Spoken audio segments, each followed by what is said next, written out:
Assalamualaikum warahmatullahi wabarakatuh. Halo teman-teman, sehat selalu untuk kita semua. Salam sejahtera untuk kita semuanya.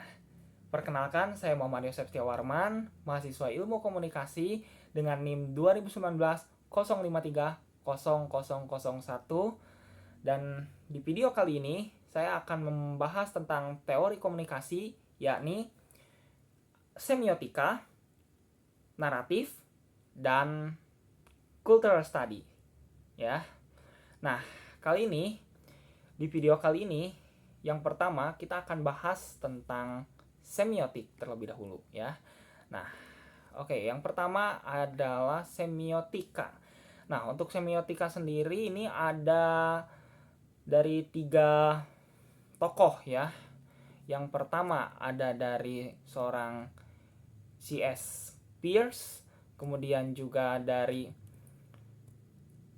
Ferdinand de Saussure, dan juga Roland Barthes. Nah, yang pertama saya akan bahas terlebih dahulu dari sumber Peirce ya.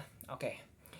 Nah, Peirce sendiri mendefinisikan bahwa semiotik adalah sebuah tanda ya. Jadi sebuah tanda itu adalah sesuatu yang mengacu pada suatu di luar tanda ya, yang disebut dengan objek.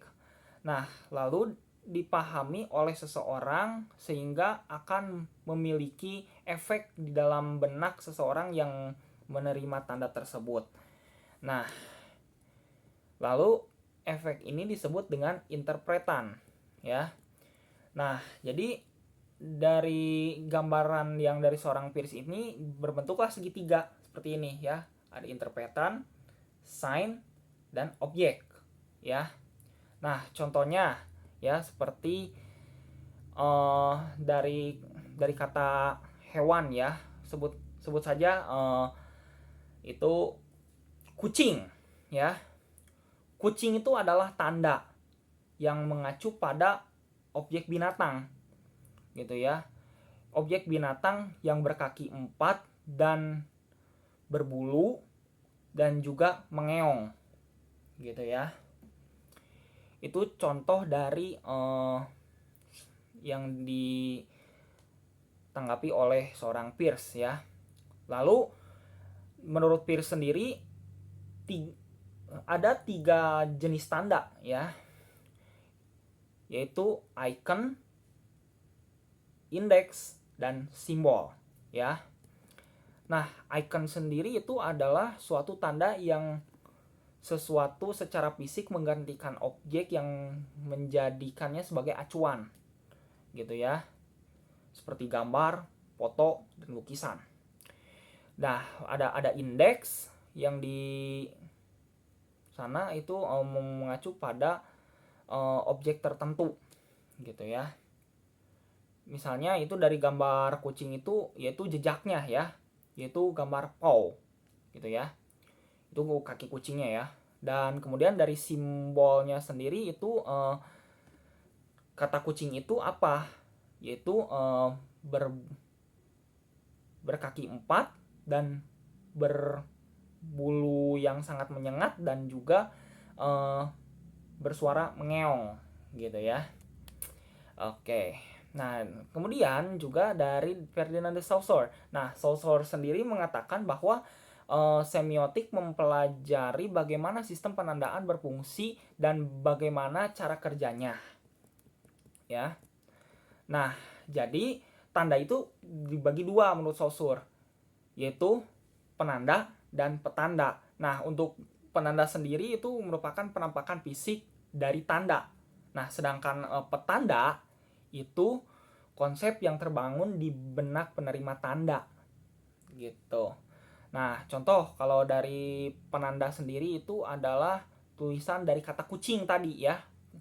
Nah, sedangkan dari petanda itu kalau dari kata anjing tadi ya, dari penanda itu, kalau petanda yaitu berkaki 4, berbulu, dan mengeong gitu ya, serta lucu gitu ya. Nah, Sedangkan kalau dari Roland Barthes itu dia mengatakan bahwa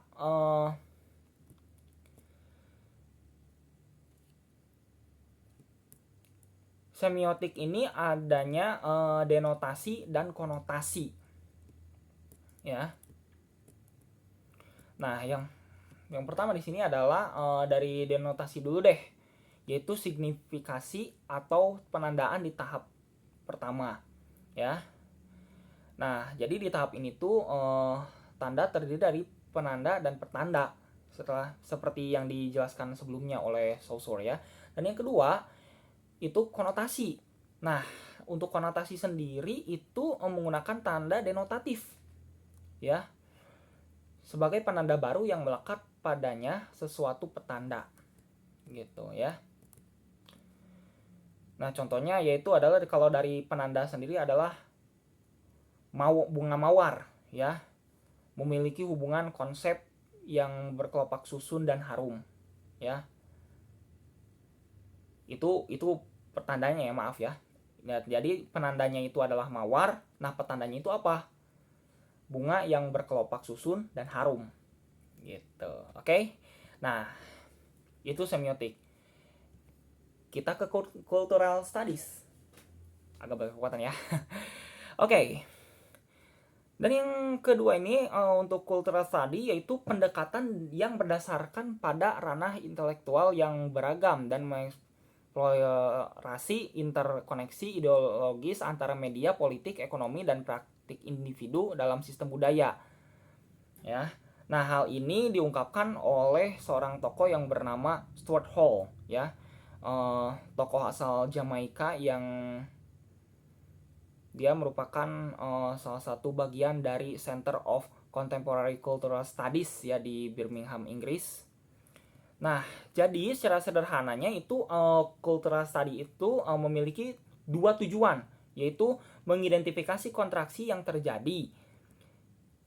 Nah, contohnya seperti ke musik rock itu, ya, kita terkenal dengan suara berisik, kemudian tampilan yang gagah, kemudian juga bertato, dan juga berpakaian yang jauh lebih menarik, ya, dibanding penyanyi atau musik-musik lainnya, gitu ya.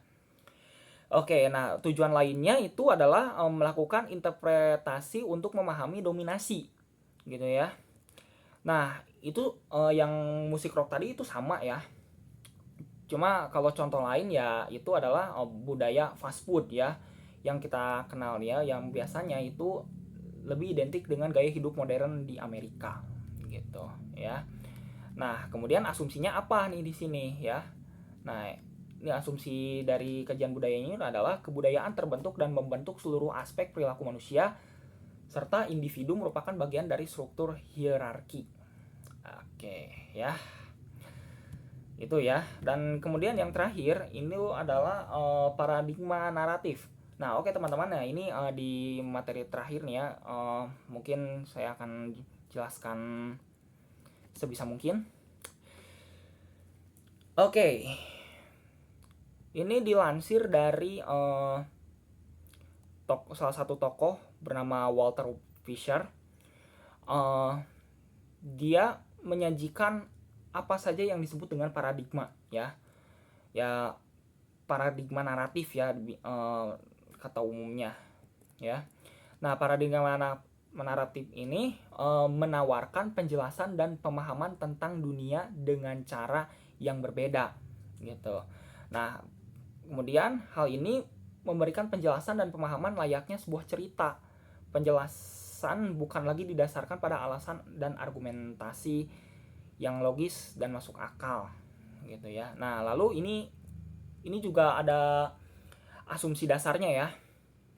Nah, asumsinya yang pertama adalah manusia pada dasarnya adalah makhluk pencerita, gitu ya. Yang kedua adalah keputusan atas kualitas sebuah cerita berdasarkan pada alasan-alasan yang bagus atau good reason. Yang ketiga adalah alasan-alasan yang bagus ditentukan oleh sejarah, biografi, culture, dan karakter. Kemudian rasionalis berdasarkan pada penilaian seseorang atas konsistensi dan kebenaran dari cerita tersebut, gitu ya. Dan yang terakhir adalah yang poin kelima, tadi yang poin keempat ya. Yang kelima itu adalah pengalaman manusia berisi cerita-cerita dan manusia harus memilih di antara cerita-cerita tersebut, gitu ya. Nah, konsep kuncinya itu ada dua ya, narration and narrative rationality ya. Nah, untuk narration sendiri itu adalah sebuah cerita gitu ya, yang terdiri dari verbal dan non-verbal. Nah, sedangkan dari naratif sendiri sebuah cerita yang bisa dipercaya atau tidak gitu. Nah, jadi nih saya kasih contoh ya, mungkin ada contoh yang lain, tapi kalau contoh versi saya adalah itu sebuah kabar yang terbaru lah, yaitu Argentina mampu mengalahkan tim Indonesia dan Indonesia berhasil atau contoh lain mungkin lah ya contoh lain mungkin dari itu adalah Irfan Hakim berhasil membeli sapi ya sapi seberat 1 ton lebih dengan harga jual kurang lebih sekitaran puluhan juta rupiah ya, yang bernama Wariso. Mungkin contohnya seperti itu ya. Ya oke, itu saja mungkin yang bisa saya sampaikan. Semoga bermanfaat dan mohon maaf jika ada salah-salah kata. Dan saya akhiri. Wassalamualaikum warahmatullahi wabarakatuh. Ciao.